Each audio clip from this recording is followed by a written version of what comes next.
Gopi Jana Balava Giri Baradhare.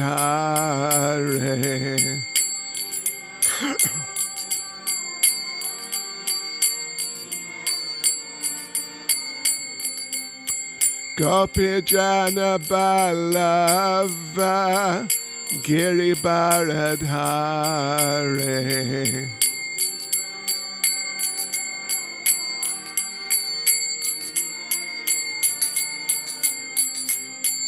Yashodanandana Vraja Janaranjana.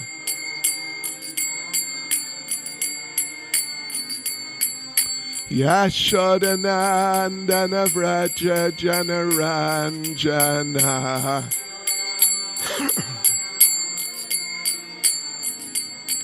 Yamunatira Vanachare.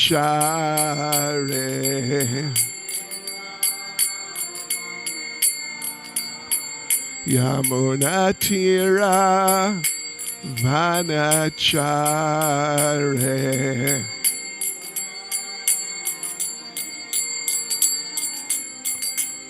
Jai Radha Madhava Kunja Bihare.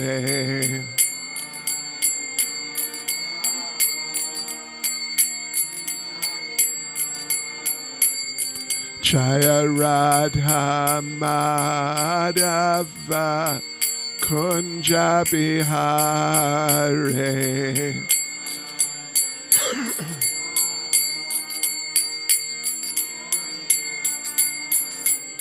Jai Prabhupada Jai, Prabhupada Jai, Prabhupada Jai, Prabhupada.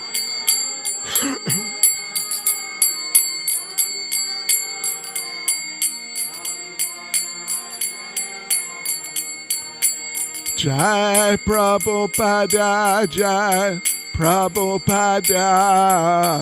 Prabhupada Jai, Prabhupada.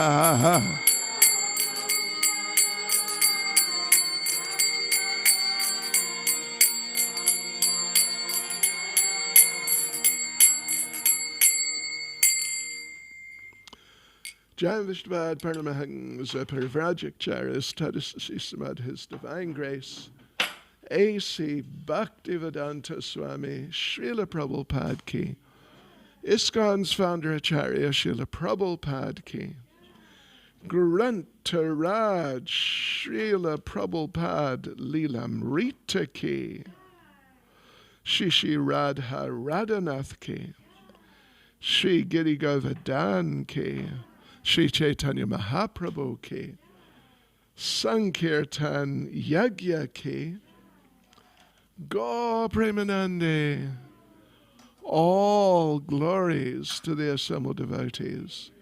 All glories to the assembled devotees.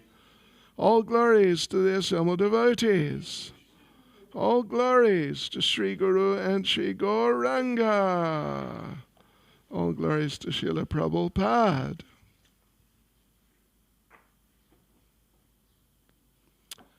Okay.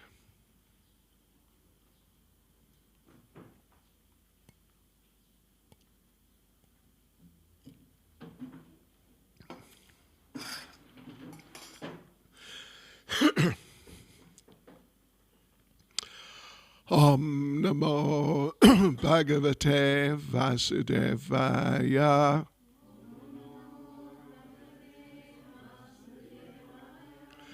Om Namo Bhagavate Vasudevaya.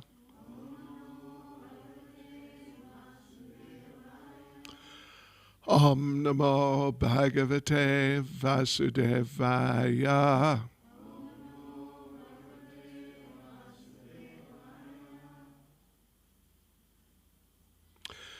Yes, devotees, so we are reading from the third volume of Srila Prabhupada-lilamrita, the first chapter. Swami invites the hippies. And it's at this point, it's all about the preparations for and the actual performance of the mantra rock dance. Yes, and it was quite a program. So let's see, where did we leave off? So,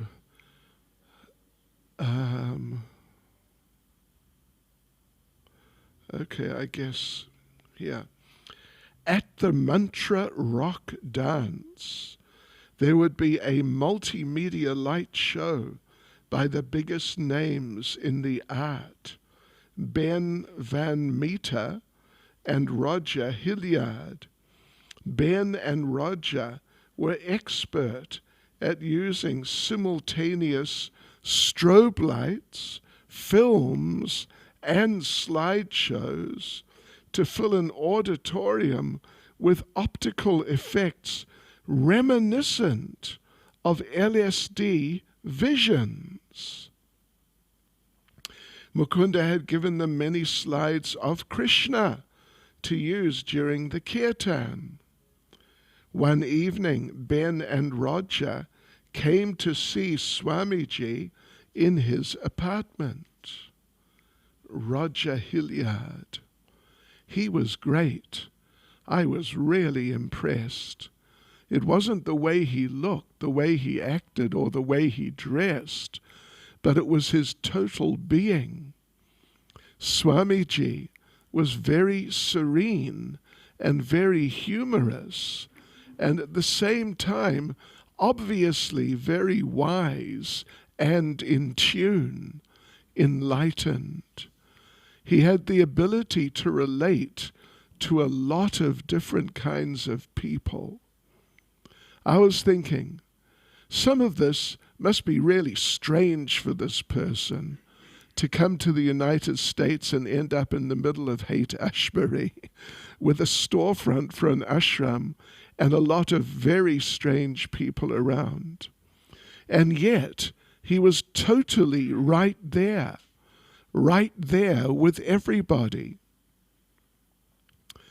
Well, of course, this was really an outstanding feature of Srila Prabhupada, which, what would you say, distinguished him from other of the sort of Swami spiritual type of people that Srila Prabhupada, even though he's fixed in his transcendental culture, very elevated culture, very pure culture, and just very different from, and you could say separate from, the typical material culture. But he could just relate immediately with anyone, and not just hippies, but you could say like middle class, typical middle class, upper middle class American people.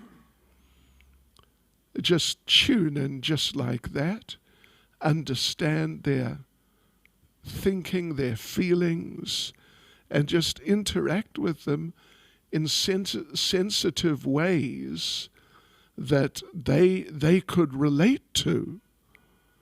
And this is very unusual for such types of people from India. Like, with respect, Prabhupada's godbrothers, they just couldn't do it, although some of them sort of tried and, well, just tried. None of them were very successful. The only ones who were successful were the ones who sort of picked on Srila Prabhupada's existing disciples who are already sort of in the culture to quite a noticeable degree. But even then, they struggled. They struggled. And so the one who passed away a few years ago, I forget who was the last one, but Narayan Maharaj, he could relate with those who are already devotees. Yeah, basically. But then when he was about to pass away, even though there were so many Westerners following him, but he handed over everything to the local devotees and gave the Westerners just nothing in terms of, some sort of involvement in the organization. Nothing at all. So, but Prabhupada, and it's a feature which is there because of his transcendental nature, being above any form of material nature, including Indian and material culture, including, current day Indian culture, which is, a sort of special creature of its own. But he was situated on the transcendental platform where everyone is the eternal servant of Krishna, and everyone has that potential to become very Krishna conscious, and therefore he was able to relish associating with anyone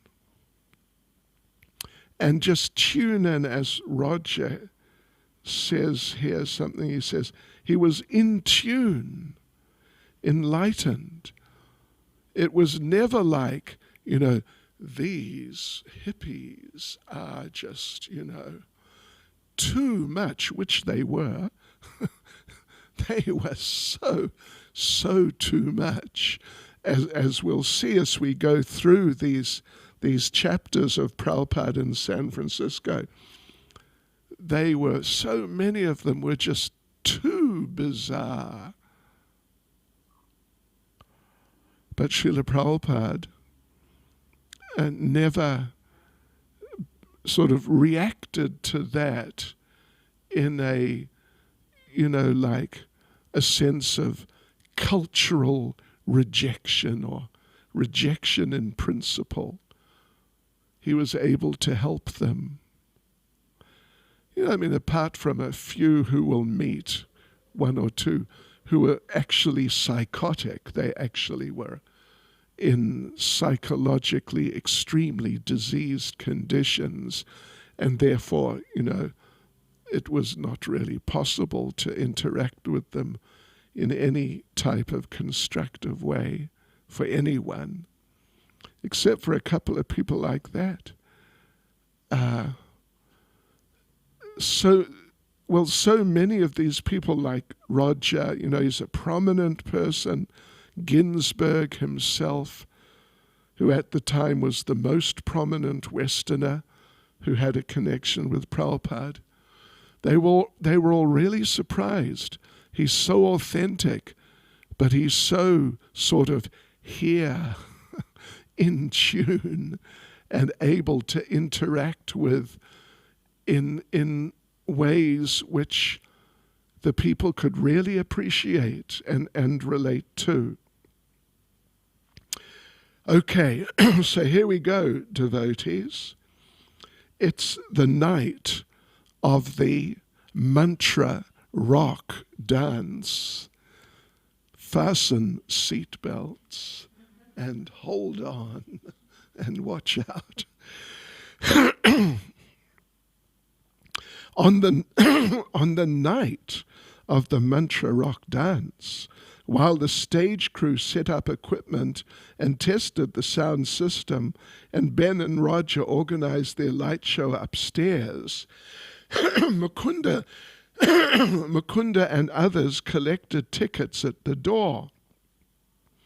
People lined up all the way down the street and around the block, waiting for tickets at $2.50 apiece. Attendance would be good, a capacity crowd, and most of the local luminaries were coming.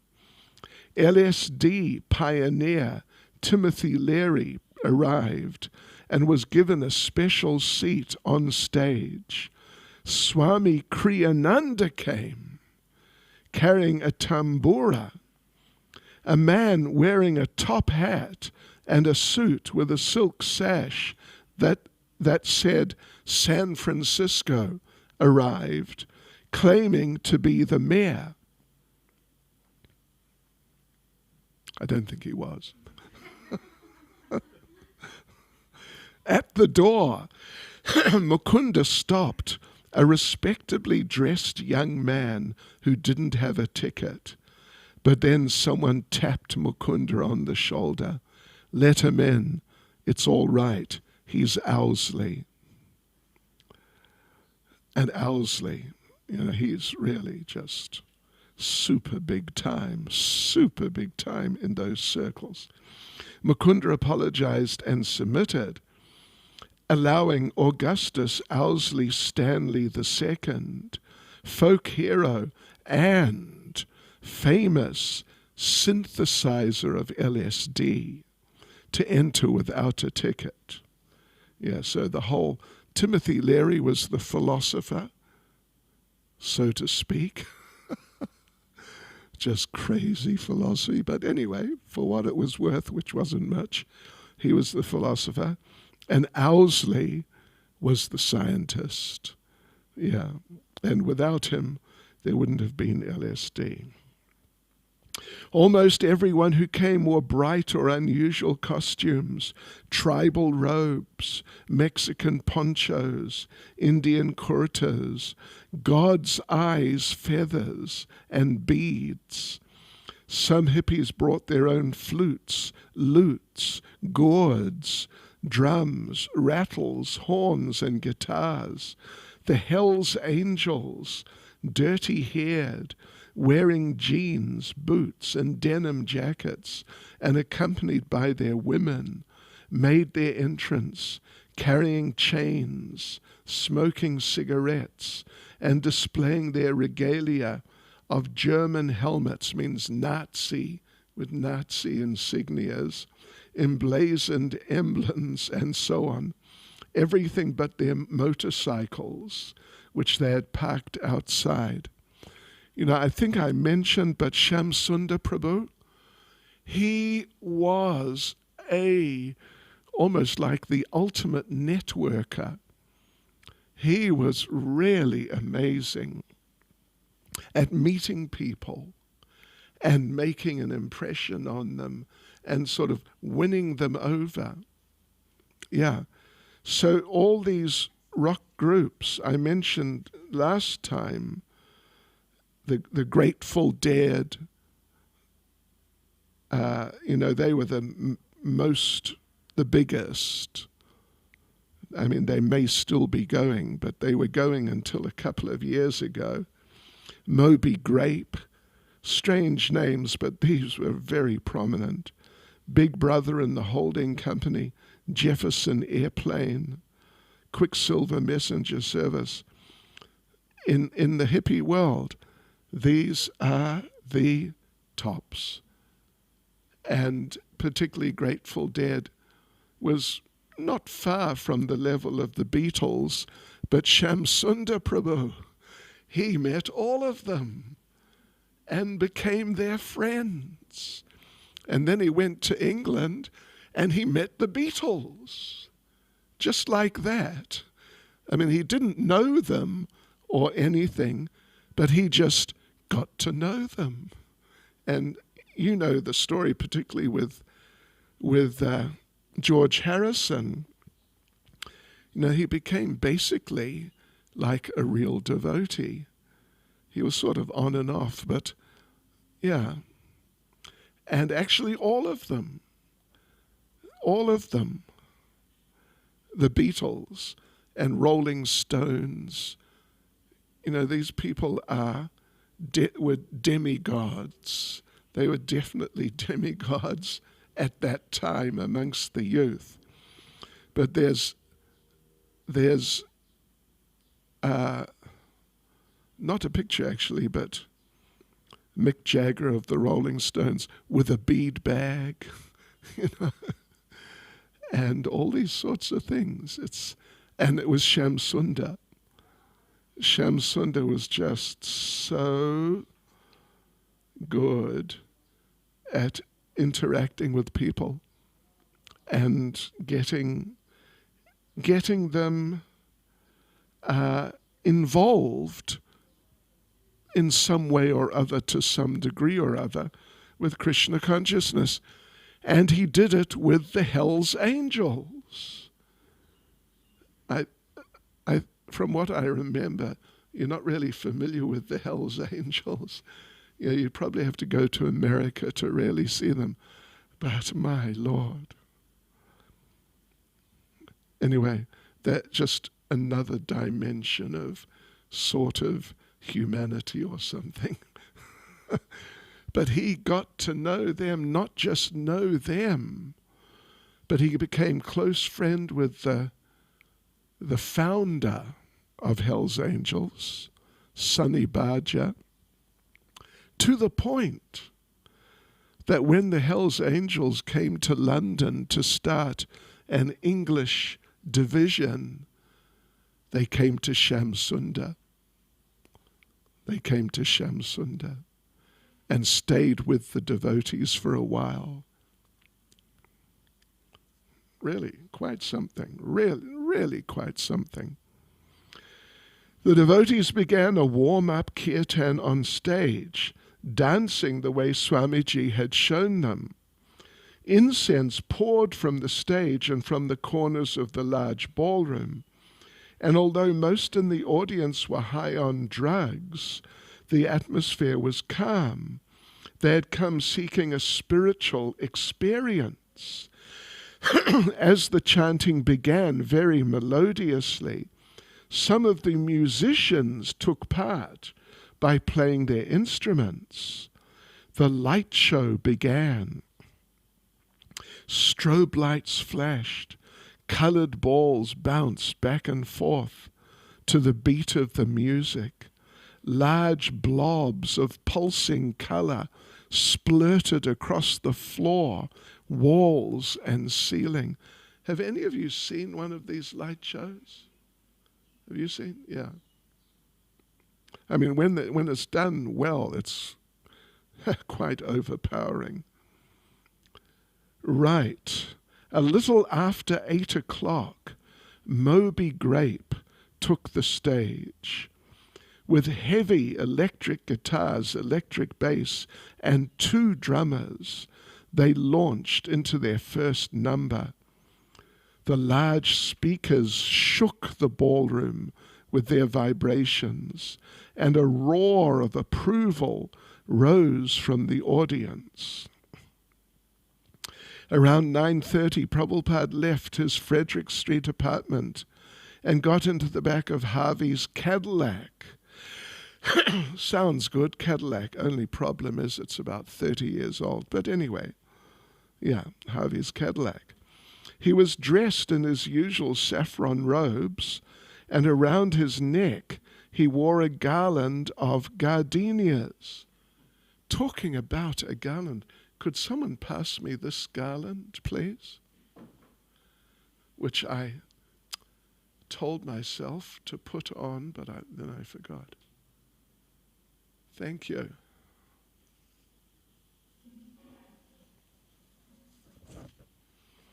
Right, yes.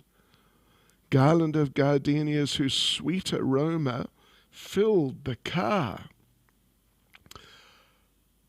On the way to the Avalon, he talked about the need to open more centers.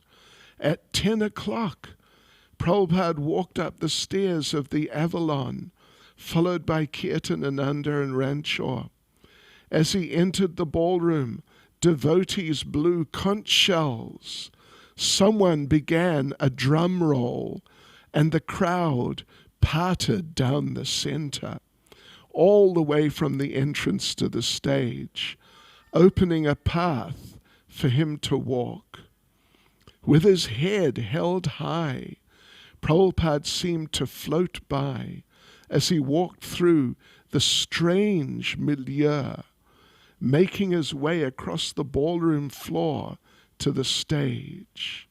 Suddenly, the light show changed. Pictures of Krishna and his pastimes flashed onto the wall. Krishna and Arjuna riding together on Arjuna's chariot. Krishna eating butter. Krishna subduing the whirlwind demon. Krishna playing the flute. As Prabhupada walked through the crowd, everyone stood, applauding and cheering. He climbed the stairs and seated himself softly on a waiting cushion.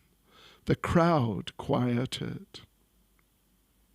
Looking over at Allen Ginsberg, Prabhupada said, "You can speak something about the mantra." Allen began to tell of his understanding and experience with the Hare Krishna mantra. He told how Swamiji had opened a storefront on 2nd Avenue and had chanted Hare Krishna in Tompkins Square Park. That's New York.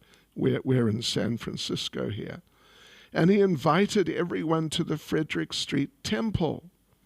"I especially recommend the early morning kirtans," he said, "for those who, coming down from LSD, want to stabilize their consciousness on re-entry."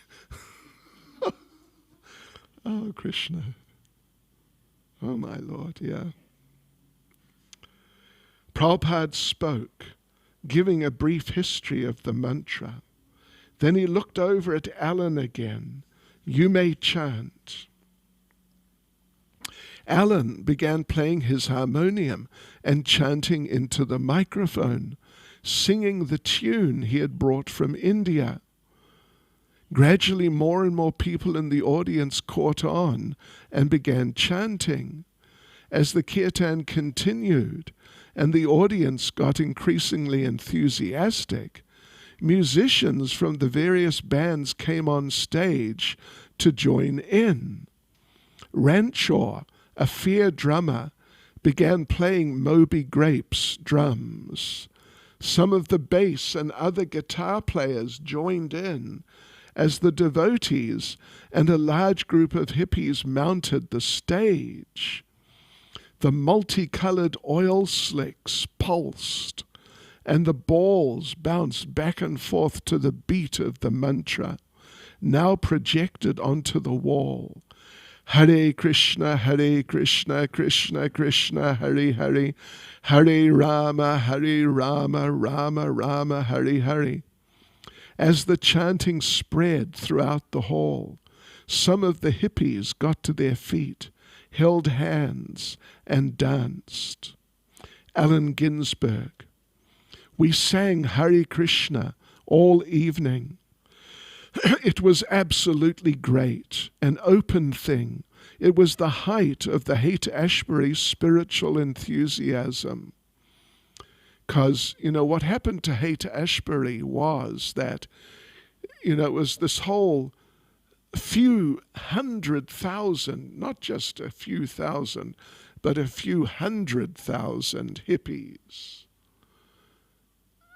staying, many of them just literally on the streets, in the parks. So they were all there, really a lot of them, and they were all taking drugs, particularly LSD and marijuana, but LSD was just the specialty. And there was a festive mood, despite people living in the streets, which is not very comfortable and nice. But there was a festive mood of love and peace and optimism. But then the heavy drug dealers moved in and started marketing the heavy narcotics, heroin, and all these types of things. And the whole Haight-Ashbury scene just dissolved. I mean, a little slowly, it took a couple of years, dissolved into just this degraded and, heavily criminal atmosphere, and just really out of it, really severely out of it. Yeah. But as Allen Ginsberg says, it was the height of the Haight-Ashbury spiritual enthusiasm. It was the first time that there had been a music scene in San Francisco where everybody could be part of it and participate. Everybody could sing and dance rather than listen to other people sing and dance. Janaki, people didn't know what they were chanting for, but to see that many people chanting, even though most of them were intoxicated, made Swamiji very happy. He loved to see the people chanting.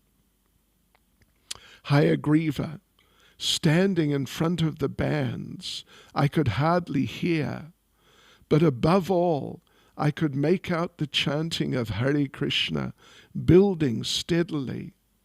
On the wall behind, a slide projected a huge picture of Krishna in a golden helmet with a peacock feather, a flute in his hand."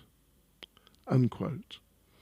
Then Srila Prabhupada stood up, lifted his arms, and began to dance. He gestured for everyone to join him, and those who were still seated stood up and began dancing and chanting and swaying back and forth, following Prabhupada's gentle dance. Roger Seagull, who becomes Guru Das and marries Yamuna. The ballroom appeared as if it was a human field of wheat blowing in the wind. It produced a calm feeling in contrast to the Avalon ballroom atmosphere of gyrating energies. The chanting of Hare Krishna continued for over an hour, and finally everyone was jumping and yelling, even crying and shouting. Someone placed a microphone before Srila Prabhupada, and his voice resounded strongly over the powerful sound system. The tempo quickened. Srila Prabhupada was perspiring profusely. Kirtanananda insisted that the kirtan stop. Swamiji was too old for this, he said. It might be harmful. But the chanting continued, faster and faster, until the words of the mantra finally became indistinguishable amidst the amplified music and the chorus of thousands of voices. Then, suddenly, it ended, and all that could be heard was the loud hum of the amplifiers and Srila Prabhupada's voice ringing out, offering obeisances to his spiritual master. Om Vishnupad Paramahansa Paravrajakacharya Asatarasata Shri Srimad Bhaktisiddhanta Saraswati Goswami Maharaj Ki Jai. All glories to the assembled devotees. Srila Prabhupada made his way off stage through the heavy smoke and crowds and down the front stairs, while Kirtanananda and Ranshaw, Ranshaw, close behind him, Alan announced the next rock group. As Swamiji left the ballroom and the appreciative crowd behind, he commented, "This is no place for a brahmachari." I mean, it's just no place for a human being, really. Oh, gosh. You know, when you get into it, like what it's really like, it's so tamasic and rajasic. A lot of rajas, but so much tamas. Gee, incredible. Yeah, so no place for a brahmachari or brahmacharini or just, yeah, anyway. The next morning, the temple was crowded with young people who had seen Swamiji at the Avalon. Most of them had stayed up all night. Srila Prabhupada, having followed his usual morning schedule, came down at 7, held kirtan, and delivered the morning lecture. Later that morning, while riding to the beach with Kirtanananda and Hayagriva, Swamiji asked how many people had attended last night's kirtan. When they told him, he asked how much money they had made, and they said they weren't sure, but it was approximately $1,500. That was the profit, because they're charging $250 each. That was the profit, because they had to pay each rock band $250, if you remember, we read that. Each rock band, and there was, I don't know, it was like 6 or so, and they had to pay certain amounts for certain things. Yeah, but the profit was $1,500. Half audibly, he chanted in the back seat of the car, looking out the window as quiet as unassuming as a child, with no indication that the night before he had been cheered and applauded by thousands of hippies who had stood back and made a grand aisle for him to walk in triumph across the strobe-lit floor amid the thunder of the electric basses and pounding drums of the Avalon ballroom.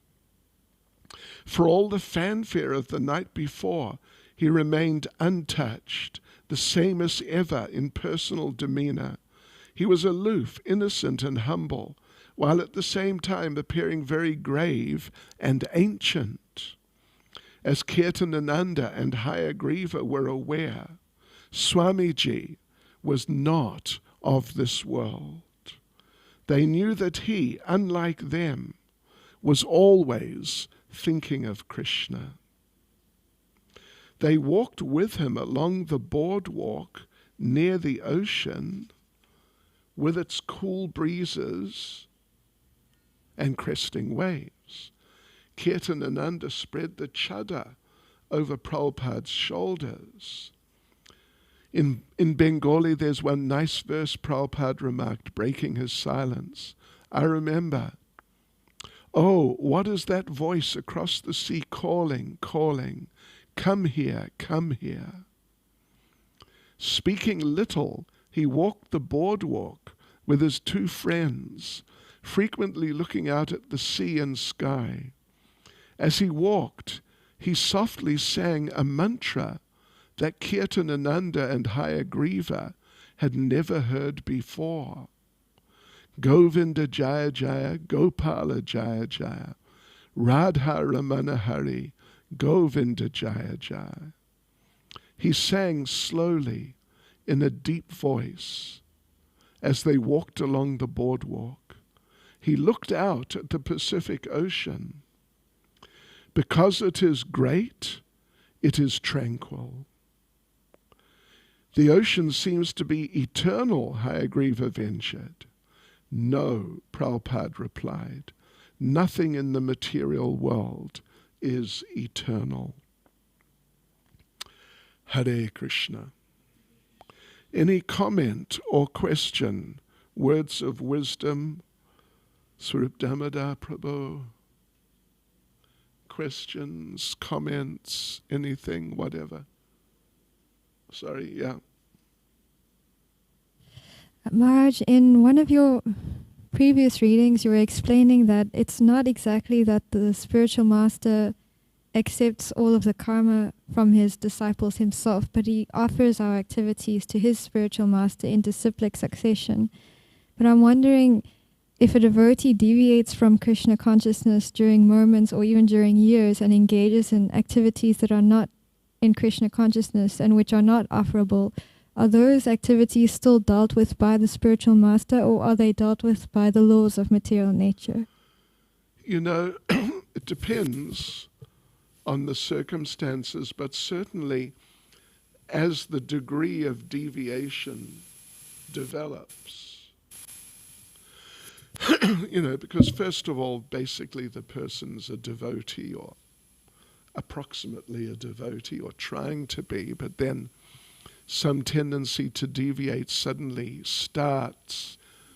And, you know, in many cases, it's not like they just go from Krishna consciousness just totally out. But as the degree of deviation and the sort of the attitude, or you could say the acceptance of deviation increases, then the spiritual master, I mean, it's not exactly mechanical, but generally the spiritual master will take less and less, and then none or close to none. Does that make sense?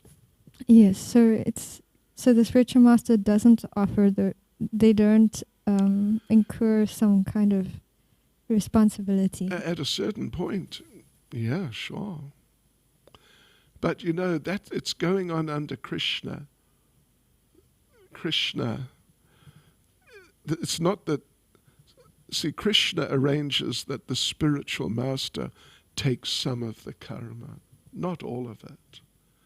If the spiritual master personally had to take all the karma, oh, Krishna, I mean, that's a huge amount.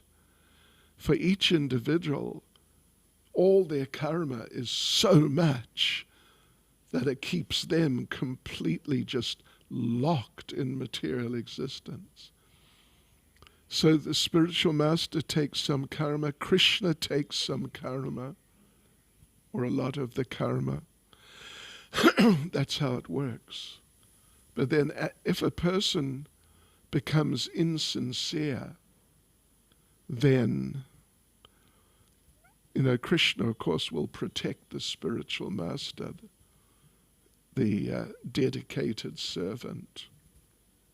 And eventually the deviant ex-devotee will end up basically submerged in their own karma again.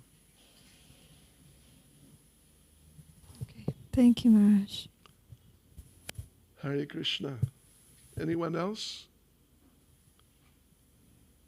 Haribol, Srila Prabhupada ki jai.